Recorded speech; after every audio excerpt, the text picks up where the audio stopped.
வணக்கம் guys, welcome to mister voice துணை. இன்றைக்கி நம்ம பார்க்க போகிற படம் 2010 ரிலீஸ் ஆன கன்வெக்ஷன் ஒரு படத்தை பற்றி தான் பார்க்க போகிறோம். அதாவது ஒரு உடன்பிறப்பு கூட பிறந்த பிரதரோட சகோதரனோட பாஸ்ட் அந்த படத்தில் அப்படியே புரிஞ்சு சொல்லியிருப்பாங்க. ஸோ ஒன் டைம் வாட்சபிள் மூவின்னு வச்சுக்கலாம்.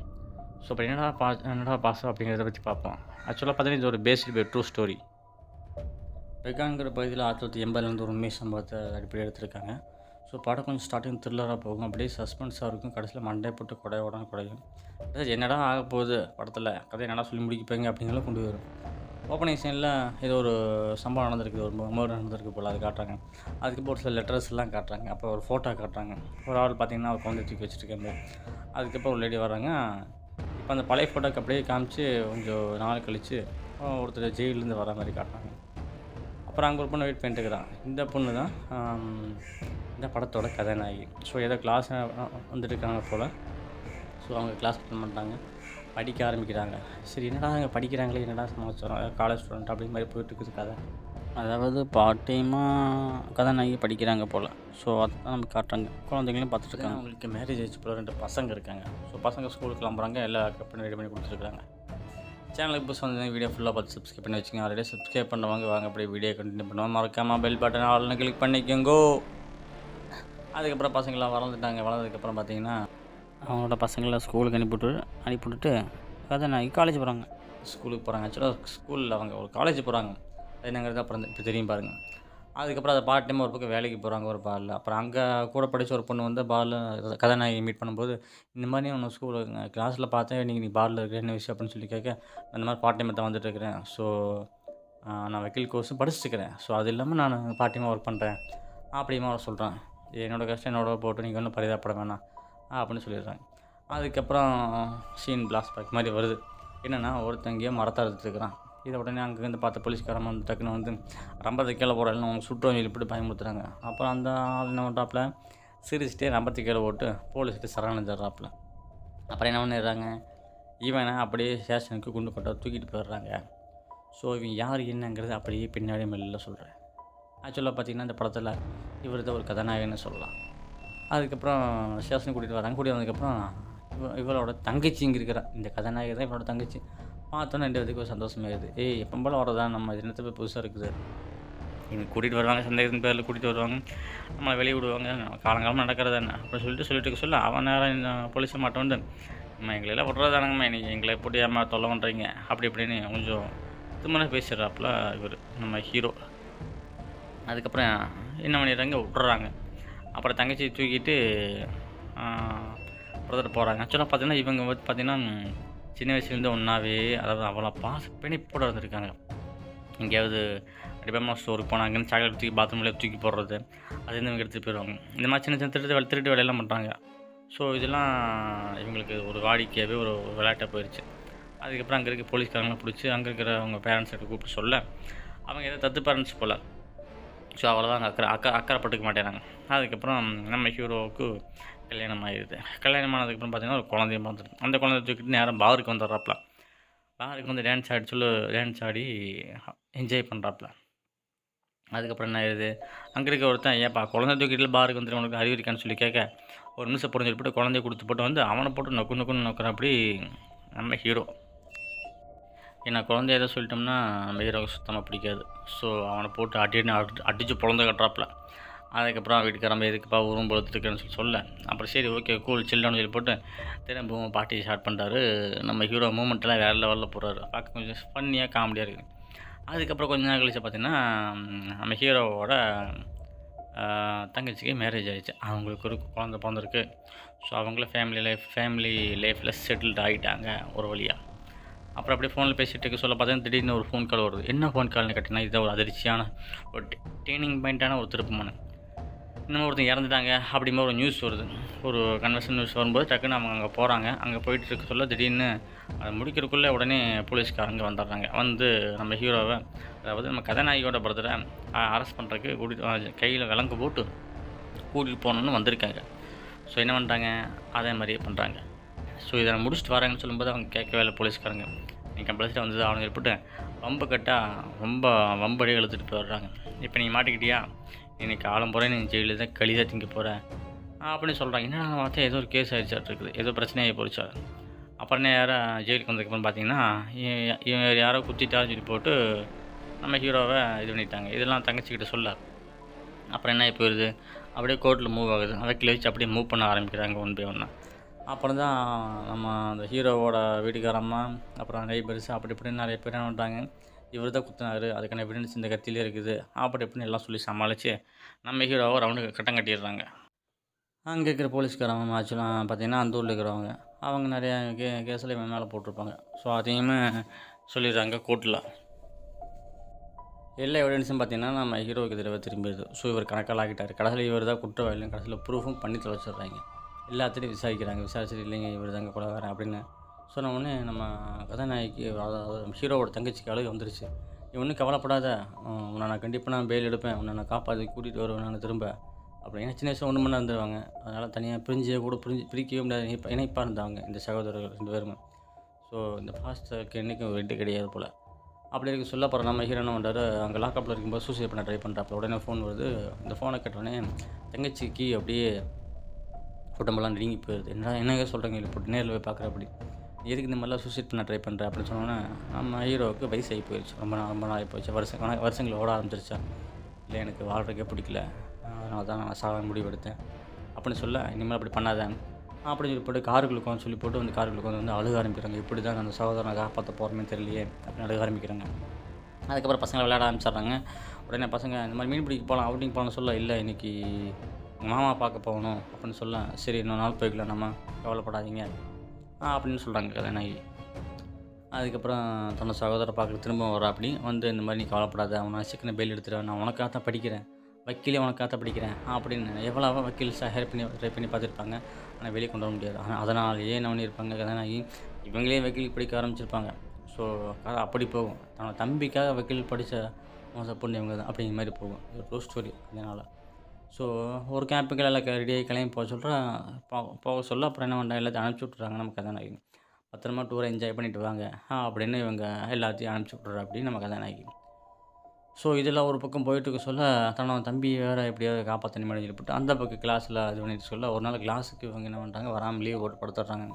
எந்த முயற்சியும் எடுக்க முடியலையே, கடைசியில் இப்படி தான் என் தம்பியை காப்பாற்ற போகிறேன்னு தெரியலையே, நானும் வக்கீல் படிக்கணும்னு படிச்சுட்டு போன்ட்டுருக்கிறேன், லா படிச்சுட்டுருக்கிறேன், ஒரு பிரயோஜனம் ஆகிற மாதிரி தெரில, என்ன பண்ண எனக்கு ஒன்றும் புரியலன்னு சொல்லிவிட்டு கூட இருக்கிற வந்து சொல்லி கேட்க, கண்டிப்பாக பண்ணாலும் முடியும், ஏதோ ஒரு குழு கிடைக்கும், நீ தேடி பாரு அப்படின்னு சொல்லி போட்டு ரொம்ப மோட்டிவேஷன் பண்ண நம்ம அந்த பொண்ணு என்ன பண்ணுறாங்க, இந்த பழைய லெட்டர்ஸ்லாம் படித்து பார்க்குறாங்க. அதாவது அவரோட பிரதரு வருஷம் அனுப்பிட்டே லெட்டர் அனுப்பிட்டே இருப்பாங்க தங்கச்சிக்கு, அதெல்லாம் படித்து பார்க்குறாங்க. அதில் படித்து முடிச்சு திரும்ப ஒரு நாள் கிளாஸுக்கு போகும்போது பார்த்திங்கன்னா, அங்கே ஒரு லீடு கிடைக்குது. என்ன லீடுன்னு கேட்டிங்கன்னா, இந்த மாதிரி டிஎன்ஏ டெஸ்ட்டில் அவங்க தோற்றுருச்சு, ஸோ அந்த கேஸ் ஜெயிச்சிருச்சு அப்படிங்கிற மாதிரி இருக்கும். ஸோ இவங்க இந்த காலகட்டத்தில் பார்த்திங்கன்னா அந்தளவுக்கு டெக்னாலஜி கிடையாது. இப்போ போகிற டெக்னாலஜி வந்துருச்சு. ஸோ இதில் நம்ம டிஎன்ஏ ப்ரூஃப் பண்ணி நம்ம பிரதரை நம்ம காப்பாற்றிடுவோம் அப்படியே ஒரு கான்ஃபிடென்ட்டில் அந்த கேஸ் ஃபைலில் புரட்ட ஆரம்பிக்கிறாங்க பயங்கரமாக. ஒரு ஐடியா கிடைக்கு, டாக்குன்னு வீட்டுக்கு போகிறாங்க. எனக்கு ஐடியா கிடச்சிச்சு, நான் அதை வச்சு தான் என்னோடய பிரதரை நான் வெளியே எடுக்க போகிறேன், ஸோ அதுக்கு நீயும் இன்னொரு சப்போர்ட் எனக்கு ரொம்ப முக்கியம் அப்படின்னு நான் ஃப்ரெண்டுக்கிட்டே சொல்ல, அப்புறம் அந்த கேஸ் ஃபைல்ஸ் எல்லாத்தையும் திரும்ப நைட்டும் பகலும் பார்க்குறாங்க. எல்லாம் ஸ்டடி பண்ணி முடிச்சதுக்கப்புறம் அப்புறம் எக்ஸாம் அட்டன் பண்ணுறாங்க. எக்ஸாம் போகிறாங்க, லேட் ஆகுது, இருந்தாலும் பரவாயில்ல, அந்த எக்ஸாமை நம்ம பாஸ் ஆகணும், நம்ம லா படித்து தம்பியை காப்பாற்றணும் அப்படின்னு ஒரு குறிக்கோளோடு அந்த எக்ஸாமை எழுதி அந்த எக்ஸாமை முடித்து அவங்க பாஸ் ஆகிடுறாங்க. ஸோ இதெல்லாம் வேறு லெவல் குட் அம்சம் இருக்கும் பார்த்துக்கங்க. அவன் தம்பிக்கு எத்தனை இந்த மாதிரிலாம் போக முடியும், எப்படியாவது தம்பியை காப்பாற்றணுமே. ஆனால் அந்த கொலை அவன் செய்யவே இல்லை, செய்யாத கொலைக்கு தான் அவன் மேலே பழி போட்டிருக்காங்க.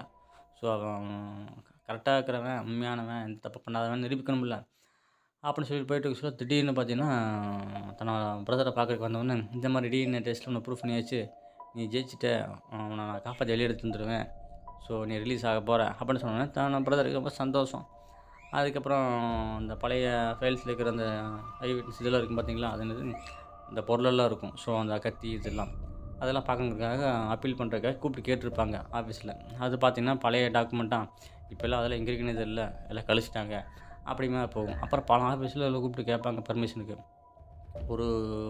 ஒரு இதுவும் சப்போர்ட்டும் பண்ண மாட்டாங்க. உடனே கதாநாயகிக்கு ரொம்ப சோகமாயிடும். எப்படா திரும்ப நம்ம அந்த பழைய ஃபைல்ஸ் எடுத்து என்னடான்றது, எவிடன்ஸில் வேணுமே அப்படிங்கிற மாதிரிலாம் அவங்க அழுதுட்டுருப்பாங்க. அதுக்கப்புறம் பார்த்திங்கன்னா அப்புறம் அவங்களோட ஃப்ரெண்டு என்ன பண்ணுவாங்க, இந்த மாதிரி உன்னோட பிரதரை காப்பாற்ற முடியும்னு நினைக்கிறேன். இது அப்புறம் ரொம்ப வருஷமாகி போச்சு. ஸோ இப்போ இருக்க டெக்னாலஜியை வச்சு பார்க்கும்போது கண்டிப்பாக சிரமம் தான். அதனால அந்த பழைய ஃபைல்ஸில் அந்த பழைய ஃப்ரெண்ட்ஸில் கிடைக்க வாய்ப்பு இல்லை அப்படின்னு சொல்லி நம்மளால் எங்கள் வீட்டை விட்டு வெளியே போடின்னு சொல்லி துரத்தி விட்டுறாங்க நான் தோழியாக இருந்தாலுங்க. அப்புறம் என்ன பண்ணிட்டாங்க, அவங்களே தன்னோட பிரதருக்காக கார் எடுத்துகிட்டு நேராக அந்த ஆஃபீஸ் அங்கேயே அந்த போலீஸ் ஸ்டேஷன்லேயே போய் இந்த மாதிரி இந்த வருஷத்தில் இந்த மாதிரி ஒரு கேஸ் நடந்துச்சு, அந்த கேஸுக்குண்டான எல்லா ஃபிட்னஸும் எனக்கு கண்டிப்பாக தெரிஞ்சாகணும். ஸோ அதுக்கான ஃபைல்ஸ் இங்கே இருக்கான்னு சொல்லி கேட்குறாங்க. இல்லைங்க அதெல்லாம் ஹெட் ஆஃபீஸ் போய் ரொம்ப வருஷம் ஆயிடுச்சு, இப்போ புறமே நாங்கள் இது பண்ணிட்டோம், டெக்னாலஜி டெவலப் பண்ணிட்டோம்லங்க. ஸோ எல்லாமே மாறிடுச்சு, சிஸ்டமேட்டிக்காக வந்துடுச்சு அப்படின்னு சொன்னோடனே அப்படியே சரி அங்கே இருக்க ஒருத்தர் என்ன பண்ணுறாரு, உங்கள் பிரதர் எனக்கு தெரியும் ரொம்ப ஃபன்னியாக இருந்தவர் தானே அப்படின்னு சொல்லி பேச சொல்ல, சரி எனக்கு அந்த எவிடன்ஸ் சும்மா காட்டுங்கன்னு சொல்லி கேட்க அங்கே திறந்த காட்டுற அப்படி அந்த போலீஸ்கார் அங்கே ஒன்றுமே இல்லை. ஸோ என்னடா ஒன்றும் கிடைக்கலன்னு சொல்லி போட்டு திரும்பி போகிறாங்க கதாநாயகி. இருந்தாலும் பரவாயில்ல, நீங்கள் உதவி செஞ்சதுக்கு ரொம்ப நன்றி அப்படின்னு சொல்லி போட்டால் அவங்களுக்கு ஒரு தேங்க்ஸை சொல்லிவிட்டு அப்படியே அங்கேருந்து அவங்க கிளம்ப ஆரம்பிக்கிறாங்க. அப்படியே கிளம்பி இன்னொரு ஹெட் ஆஃபீஸ்க்கு போகிறாங்க. இன்னொரு ஆஃபீஸ் பார்த்தீங்கன்னா அந்த இன்ஸ்பெக்டர் அம்மா யார், அதாவது இந்த ஹீரோ தன்னோட பிரதர் மேலே பழி போட்டு உள்ளதில்லைன்னா அந்த போலீஸ்கார அம்மாவை பார்க்குறாங்க. அந்த அம்மா அப்படி இப்படின்னு பல அவார்டுகள் பல விருதுகளை வாங்கி டெவலப் ஆகி நிற்குது. உடனே சொல்கிறாங்க, என் தம்பியை காப்பாற்ற வந்தேன், நீங்கள் அந்த பழைய கேஸ் ஃபைல்ஸ் அண்டாட விட்னஸில் கொடுத்தீங்கன்னா பரவாயில்ல, நீங்கள் கொஞ்சம் சப்போர்ட் பண்ணுங்கன்னு சொல்ல, இல்லை ஆல்ரெடி உங்கள் பிரதர் அப்படி தான் இருந்தான், நீங்கள் அப்படி தான் சுற்றி இருந்தீங்க, என்னால் ஒன்றும் பண்ண முடியாது சொன்னோடனே கோவமாக வெளியே வந்துடுறாங்க. அதுக்கப்புறம் தான் நான் தோழியை பார்க்க திரும்ப வராங்க. நான் வீட்டை விட்டு வெளியே போக சொல்லிட்டேன், எனக்கு தப்பாக நினச்சிக்காது, அதெல்லாம் ஒன்றும் பிரச்சனை இல்லை, பிரதரை காப்பாற்ற வழி இருக்கான்னு பார்க்கலாம் வா அப்படின்னு சொல்லி போட்டு 2 பேரும் கிளம்புறாங்க. இவங்க 2 பேர் எங்கே கிளம்புறான்னு கேட்டிங்கன்னா நேராக அந்த பழைய எவிடன்ஸ் ஆஃபீஸுக்கு போயிடுறாங்க. அங்கே இருக்க ஒரு லேடி அம்மாட்டு கையில் காலில் விழுந்து, ஏம்மா உங்கள் வீட்டு பிள்ளைய நினச்சிக்கோங்க, அந்த வருஷத்தில் நடந்த இன்சிடென்ட்டு கேஸ் ஃபைலுக்கு நான் ஃபிட்னஸ் எல்லாத்தையுமே நான் பார்க்கணும், என்னென்ன இருக்குது எவிடன்ஸ் இருக்குது அப்படிங்கிறத தெரிஞ்சுக்கணும், ஸோ கொஞ்சம் ப்ளீஸ் எனக்கு ஹெல்ப் பண்ணுங்கள் அப்படின்னு சொல்லி போட்டு அதுக்கான அந்த டைமில் அங்கே கொடுத்த கேஸ் ஃபைல் இருக்கும், அதெல்லாம் பார்க்குறதுக்கு அங்கே போவாங்க அந்த ஆஃபீஸுக்கு. அப்புறம் அவங்க பேட்செலாம் ஊற்றிருப்பாங்க, அவங்க ஃபேமிலி பற்றி அப்படி இப்படின்னு சொல்லி எனக்கு பிரதர் இருக்கு, அவனை நான் காப்பாற்றணும், அதுக்காக நான் போராடுறேன் அப்படி இப்படின்னு பல விஷயங்களும் சொல்லுவாங்க அந்த பொண்ணு கதாநாயகி. சரி கொஞ்ச நேரம் வெயிட் பண்ணுங்கள், எங்களை இம்ப்ரெஸ் பண்ணிட்டீங்க, வெயிட் பண்ணுங்க சொல்லி போட்டு அவங்க அந்த பழைய டாக்குமெண்ட்டில் எடுக்கிறதுக்கு உள்ள போவாங்க. ரொம்ப நேரமாகிடும் இப்படிங்க, அப்படியே பதட்டமாக இருப்பாங்க, என்னாச்சோ ஏதாச்சும் அந்த அம்மா கொண்டாடுறதானோ. அப்புறம் அந்த அம்மா அப்படியே கையை தொடச்சிட்டு வரும், என்னடா வெறுங்கி வச்சுட்டு வருதுன்னு கிடைக்கலன்னு பார்த்தா இன்னொருத்தன் தூக்கிட்டு வருவான், வாட்டர்ஸோட கேஸ் எடுத்துகிட்டு வருவாங்க. ஸோ அந்த வருஷத்தோட டப்பா தூக்கிட்டு வருவாங்க. உடனே அந்த டப்பா திறந்து பார்ப்பாங்க, அதுக்குள்ளே இருக்கிற ஒரு டாக்குமெண்ட்டை எடுத்துமே நம்ம கதாநாயகி என்ன பண்ணுவாங்க, ஒன்று ஒன்றா படித்து கட்டுவாங்க, இது கரெக்டாக மேட்சாக இருக்குது அப்படிங்கிறது படித்து கட்டுவாங்க. கரெக்டாக இதில் வந்து பார்த்திங்கன்னா கூட தோழி என்ன பண்ணுவாங்க, இல்லை இது மேட்ச் ஆகலை அப்படிங்கிறது கண்டுபிடிச்சிடுவாங்க. ஸோ நாம் ஜெயிச்சிட்டோம் அப்படிங்கிற மாதிரி சந்தோஷம் வந்துடும். ஸோ ஒன்று வெரிஃபை பண்ணி பார்ப்பாங்க இல்லையா, அந்த காலத்தில் இருந்தது வேறு, அதுக்கப்புறம் ரொம்ப வருஷத்துக்கு அப்புறம் இருந்தது வேறு. ஸோ மாறிடுச்சு. ஸோ அந்த பிரதரை காப்பாற்றலை அப்படிங்கிற ஒரு நம்பிக்கை சந்தோஷம் வந்துடும் உங்களுக்கு. அதுக்கப்புறம் என்ன பண்ணுவாங்க, அந்த அம்மாட்ட கேட்பாங்க, எங்கே இதை நான் எடுத்துகிட்டு போட்டுமா, கண்டிப்பாக நான் உங்களுக்கு அனுப்பி விட்றேன், ஒன்றும் பிரச்சனை இல்லை எனக்கு அப்படின்னு சொன்னதுக்கப்புறம் என்ன பண்ணுவாங்க, அந்த அம்மாவுக்கு ஒரு ஹக் கொடுத்துட்டு, அந்த அம்மாவுக்கு மிக்க நன்றிம்மா, என்னோடய தம்பியை காப்பாற்ற நீங்கள் எனக்கு உதவியாக இருந்திருக்கீங்க, நான் காலத்துக்கு மறக்க மாட்டேன், ஒரு ஹக் பண்ணிவிட்டு சரிம்மா பத்திரமா போயிட்டு வாங்க அப்படின்னு சொல்லிட்டு அதுக்கெல்லாம் கவரை போட்டு நல்லா அங்கேயே ஒரு பேக்கப் போட்டு பத்திரமா அதை அங்கே எடுத்துகிட்டு போகிறக்கு அவங்க ஊருக்கு எடுத்துகிட்டு போகிறதுக்கு சீல் வச்சு கொடுத்துட்டு வந்துடுவாங்க. கொடுத்து போட்டு இவங்க கிளம்ப ஆரம்பிச்சிடுவாங்க. கிளம்புனதுக்கப்புறம் பார்த்தீங்கன்னா இனிமேல் தான் கதை அப்படியே ஸ்டார்ட் ஆகும். உங்களுக்கு ஒரு சந்தோஷமாக இருக்கும், என் படத்தில் காப்பாற்றிடுவேன்னு ஒரு குதிச்சு 2 பேர் கண்டுபிடிச்சிக்கிறாங்க, அவங்க 2 ஃப்ரெண்டுமா. இந்த விஷயம்லாம் நம்ம சகோதரனுக்கு தெரிய வர அவன் அப்படியே அங்கே ஜெயிலுக்குள்ளே அப்படியே ஃபன் பண்ணுறாப்புல. அதுக்கப்புறம் திடீர்னு ஒரு ஃபோன் வருது. இவர் பார்த்தீங்கன்னா ஒரு மிகப்பெரிய ஆட்டக்கார வக்கீல் ஒருத்தர், ரொம்ப எக்ஸ்பென்ஸான ஆள், ஆனால் ரொம்ப ஃபேமஸான ஆள். ஸோ அவர் ஃபோன் பண்ணி இந்த மாதிரி இந்த கேஸ் ஃபைலுக்கு நான் உங்களுக்கு சப்போர்ட் பண்ணுறேன் அப்படின்னு சொல்லும்போது, சரி ஓகே எனக்கு நீங்கள் சப்போர்ட் பண்ண ரொம்ப சந்தோஷம் அப்படின்னு சொல்லிட்டாங்க. அதுக்கப்புறம் தன்னோட பிரதரை பார்க்குறதுக்கு திரும்ப வராப்பில், இந்த மாதிரி நான் பேசியிருக்கேன், கண்டிப்பாக இந்த வாட்டி பெயில் கிடச்சிடும் உனக்கு, ஸோ நீ கவலைப்படாத, நான் வெளியே எடுத்துடுவேன், அது வரைக்கும் நீ எதுவும் நீ சூசைட்லாம் பண்ண மாட்டேன், எனக்கு ப்ராமிஸ் பண்ணு அப்படின்னு சொல்லிட்டு ப்ராமிஸ் கேட்குறாப்புல. சரி நான் கண்டிப்பாக நான் பண்ணுறேன், நான் சூசைட் பண்ணிக்க மாட்டேன் அப்படின்னு ப்ராமிஸ் பண்ணுறாரு பிரதர். அதுக்கப்புறம் பார்த்தீங்கன்னா அப்படியே நாட்கள் கடந்து போக சொல்ல உடனே அந்த டிஎன்ஏ டெஸ்ட் போட்டு கொடுத்துருப்பாங்களே லேபில், அங்கே கூப்பிட்டு கேட்டால் அவனுக்கு எவ்வளோ ரெஸ்பான்ஸ் பண்ணவே மாட்டானுங்க, மதிக்கவே மாட்டானுங்க. அப்புறம் உடனே ஃபோன் பண்ண வேலைக்கு ஆகிப்பட்டு நேரில் போய் கேட்க அவங்களாம் ரொம்ப டிலே பண்ணுறாங்க. சரி அப்படி இப்படின்னு அடித்து பிடிச்சி இவங்க சொல்லிட்டு வந்துடுறாங்க. அப்புறம் ஒரு பக்கம் அவங்க அவுட்டிங் கிளம்பிட்டு இருக்கும்போது திடீர்னு ஒரு ஃபேக்ஷன் வருது. என்னடா சொல்லி போட்டு இவங்க எடுத்து பார்த்தா அந்த ஃபேக்ட்ஸ்லாம் டிஎன்ஏ ரிப்போர்ட் ப்ரூஃப் ஆயிடுச்சு. அதாவது அவர் தான் அந்த கொலை பண்ணல, இந்த டிஎன்ஏ வேறு, அது வேறு, இது வேறு அப்படிங்கிற ஒரு ரிப்போர்ட் வந்துடுது. வந்ததுக்கப்புறம் தான் சரி இது ஒரே சந்தோஷமாயிருது. ஏன்னா டிஎன்ஏ மாறிடுச்சுன்னா அவங்க கிடையாதுல்ல, ஸோ கொலை பண்ண கொலையாளி வேறு யாரோ அப்படிங்கிற மாதிரி. ஸோ அந்த ரிப்போர்ட் எடுத்துகிட்டு நேராக என்ன பண்ணுறாங்க, நம்ம கதாநாயகி தன்னோட பிரதரை பார்க்க போயிடுறாங்க. இதை பார்த்த பிரதருக்கு ஒரே சந்தோஷம். ஓகே, லீடு கிடச்சிருச்சு, நீ ரொம்ப திறமைசாலி, இந்த மாதிரி தான் கூட பிறந்தாலும் நான் பிறக்க நான் கூட கொடுத்து வச்சுருக்கணும், நான் போன சத்து நான் புண்ணியம் அப்படின்னு சொல்லிட்டு ஒரே சந்தோஷமாயிருது. அப்புறம் அங்கே இருக்கிற எல்லாத்தையும் குதிச்சு சொல்கிறாப்படி, யார் அந்த ஹீரோ, என்னோட தங்கச்சி தான் என் வக்கீலா என்னையே வெளியே எடுக்கிறா, இந்த மாதிரி தங்கச்சி எனக்கு யாருக்கும் உங்களுக்குலாம் கிடைக்க மாட்டாங்க அப்படின்னு அந்த பிரதர் ரொம்ப சந்தோஷப்படுறாருப்பா. அப்புறம் இவளுக்கு ஆனந்த கண்ணீர் வர ஆரம்பிச்சிருது. சரி, தம்பியை காப்பாற்ற போகிறோம், நம்ம அந்த பிரதரை சேவ் பண்ண போகிறோம் அப்படின்னு. அப்போ திடீர்னு ஒரு ஃபோன் வருது.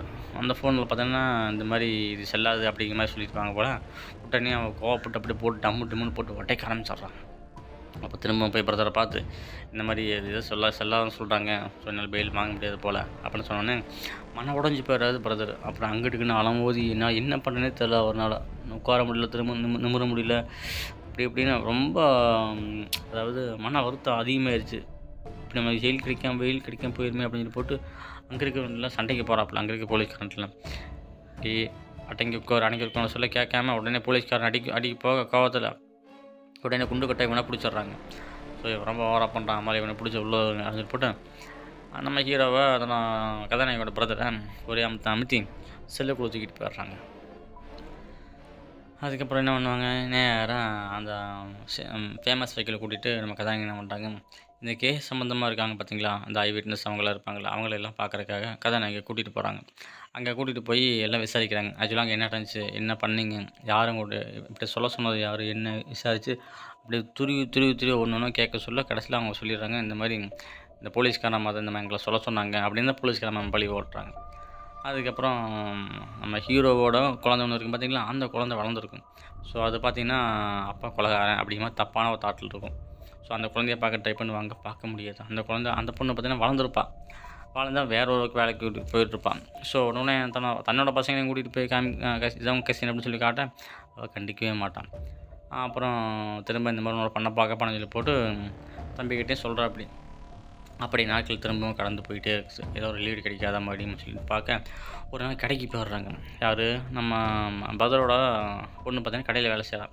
ஸோ அங்கேயே பிடிச்சிடுறாங்க கதாநாயகி. இந்தமாரி எங்கள் அப்பா பற்றி இங்கே வராதிங்கன்னு சொல்ல, உங்கள்கிட்ட ஒரு 5 நிமிஷம் பேசணும், நீ பேசி நீ கிளம்பிக்க அப்படின்னு சொன்னோன்னே, அப்புறம் அப்பா அம்மா எவ்வளோ பாசம் வச்சுக்க தெரியுமா சொல்லி போட்டு உனக்கு அவங்க அப்பா அவனை கொடுக்க சொன்னாருன்னு சொல்லி போட்டு ஒரு டப்பா ஒரு பாக்ஸ் மாதிரி ஒன்று கொடுக்குறாங்க.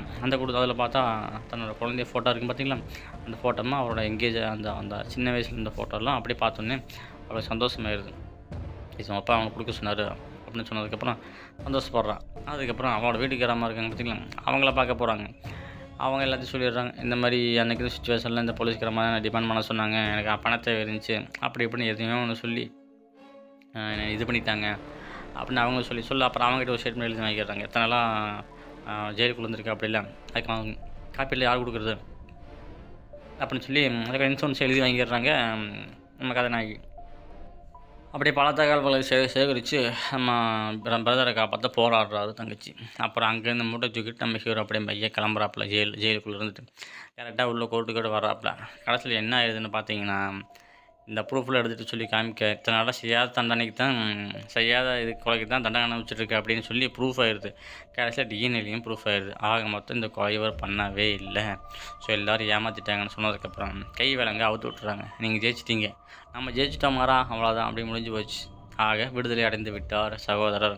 உடனே ஒரு ஹக் பண்ணுறாங்க, உன்னை நான் காப்பாற்றிட்டேன் அப்படின்னு ஒரு சந்தோஷத்தில் சொல்லி, உடனே இதை நான் மறக்க மாட்டேன் என் தங்கச்சி அப்படின்னு எதுவுமே சொல்ல முடியாத சுச்சுவேஷன். இப்போ தான் என் தங்கச்சி அப்படின்னு கருவத்தோடு இருக்கிற மனநிலைமை சந்தோஷம், அது எங்கேயும் சொல்லவே முடியாது. அப்படி ஒரு மனநிலைமை இருக்கும்போது சந்தோஷமாக இருக்கும்.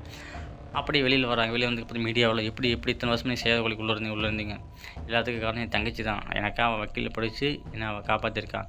இப்படி ஒரு தங்கச்சி கிடைக்கனா போன ஜென்மத்தில் இப்போ நீங்கள் பண்ணியிருக்கணும் அப்படின்னு சொல்கிறாரு. யார், தன்னோட பிரதர். சரி அப்படி வாங்க, உனக்கு நான் ஸ்பெஷலுக்கு அரேஞ்ச் பண்ணியிருக்கேன் வான்னு சொல்லி கூட்டிகிட்டு போக சொல்ல, அங்கே ஒரு பொண்ணை காட்டுறாங்க. அங்கே பற்றியா யாரும் தெரியுதா அப்படின்னு சொல்ல, யார் இது, அது ரெண்டாவது பொண்ணு வளர்ந்துட்டா, போய் பேசுப்போ அப்படின்னு சொல்ல, இதான் இப்போ நான் வளர்ந்தாலாம் அப்படின்னு சொல்லிட்டு எப்படி இருக்குது, நல்லா இருக்கியா அப்படின்னு சொல்ல, அப்பா சாரிப்பா, நீ ஒரு கொலகார பையன் நினச்சி உனக்கு தப்பாக நினச்சிட்டேன், அவன் இப்போ தான் புரியுது, நீ நிரபராதி குற்றமற்றவன் அப்படின்னு சொன்னதுக்கப்புறம், இல்லைம்மா பரவாயில்ல சந்தோஷம் அப்படின்னு சொல்லி ஒரு ஹக் பண்ணுறாங்க தன்னோட குழந்தைக்கு. யார், ஹீரோ அந்த பிரதர் பார்த்திங்கன்னா அவளோட பொண்ணுக்கு. சரிப்பா, உங்களை பார்க்காம நான் இருக்கும் இத்தனை வருஷம் எனக்கு ரொம்ப கஷ்டமாக இருந்துச்சு அப்படின்னு சொல்லி, சரிம்மா ஓகேம்மா போகலாமாம்மா வாமா சொல்லி போட்டு அந்த பொண்ணை கூட்டிகிட்டு போகிறோம் அப்படி நம்ம கதாநாயகன்.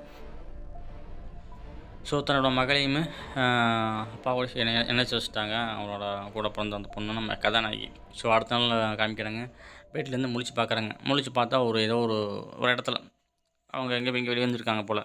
ஸோ அந்த இடத்துல முழிச்சு பார்த்தா நம்ம ஹீரோ பேர் சொல்லி தன்னோட பிரதரோட பேரை சொல்லி கூப்பிட்றபடி பிரதரை காணும். இங்கே வெளியே போயிட்டான ஒரு வேலை அப்படி மாதிரி எட்டி பார்க்குறாப்புல. அப்புறம் பார்த்தா ஜன்னல் வெளியே எட்டி பார்க்குறாப்புல. நம்ம ஹீரோ சுதந்திர காற்றை சுவாசிச்சுட்டு அப்படியே வெளியில் ஹாயாக காற்றாட உட்காந்துருக்காப்புல. இத்தனை வருஷமாக ஜெயிலுக்குள்ளே அடைஞ்ச கிடந்து அப்படியே சரி வெளியே வந்து காற்று வாங்குறாப்புல. அப்படியே உட்காந்துருக்க சொல்ல உடனே இவங்க என்ன பண்ணுறாங்க, அப்படியே பக்கத்தில் போகிறாங்க. பக்கத்தில் போய் இவங்க உட்காந்துக்கிறாங்க. அன்பும் பிணைப்பும் இருக்கிற வரைக்கும் எந்த உறவுகளையும் நம்ம என்றைக்கும் பிரிக்கவே முடியாது. ஸோ எவ்வளோக்குள்ள உண்மையாக அன்பாக இருக்காங்களோ கடைசி வரைக்கும் அவங்க ஒற்றுமையாக இருப்பாங்க. ஸோ அவங்க நமக்கு வேணும்னா நம்ம கொஞ்சம் கஷ்டப்பட்டு தான் ஆகணும் அப்படிங்கிறத இந்த படத்தில் முழுக்க ப்ரூவ் பண்ணியிருப்பாங்க. ரெண்டாவது ஒரு உண்மை சம்பவம் இந்த மாதிரி ஒரு இன்சிடென்ட் நடந்திருக்கு அப்படிங்கிறத இது அப்படியே கதையாக இந்த படத்தில் நமக்கு சொல்லியிருப்பாங்க. ஸோ இத்தனை வருஷம் நான் உள்ளே இருந்தேன், இப்போ நான் நிம்மதியாக சந்தோஷமாக சுதந்திரமாக இருக்கிறேன் அப்படின்னு சந்தோஷத்தை வெளிப்படுத்திட்டு ஹாக் பண்ணிவிட்டு உட்காந்துட்டு இருப்பாங்க. அதோட இந்த படம் முடிஞ்சுது. பாச போராட்டத்தை அப்படியே புட்டு வச்சுருப்பாங்க இந்த படத்தில். கண்டிப்பாக பார்க்க வேண்டிய படம் தான், ஒன் டைம் வாட்சபிள் மூவி. இந்த இன்சிடென்ட் நடந்ததை பார்த்தீங்கன்னா என்ன நடந்த காலத்தில் நடந்துச்சு அப்படிங்கிறத உங்களுக்கு ஒரு கிளான்ஸ் அப்படியே கொடுத்துருக்குது. உண்மையாக யார் அவங்க அந்த 2 ஆனால் உடன் பிறந்தவர்கள் யாருங்கிறத இதை ஃபோட்டோவில் காமிச்சிருப்பாங்க, பார்த்துக்குங்கோ. மீண்டும் ஒரு நல்ல படத்தின் கதையோடு உங்களை சந்திக்கிறேன். நன்றி, வணக்கம், தேங்க்யூ.